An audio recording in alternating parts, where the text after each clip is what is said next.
baru asing.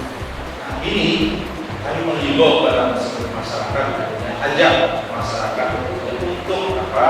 Untuk melaksanakan ibadah saja. Banyak di masjid Kota Palembang kita melaksanakan ibadah pada saat nanti menjelang Ramadan. Itulah yang saya harapkan, dan marilah kita sama-sama berguyur rame-rame penuhi masjid untuk berdoa, tidak melaksanakan kegiatan pawai, arak-arakan di jalan yang tentunya tidak membawa manfaat.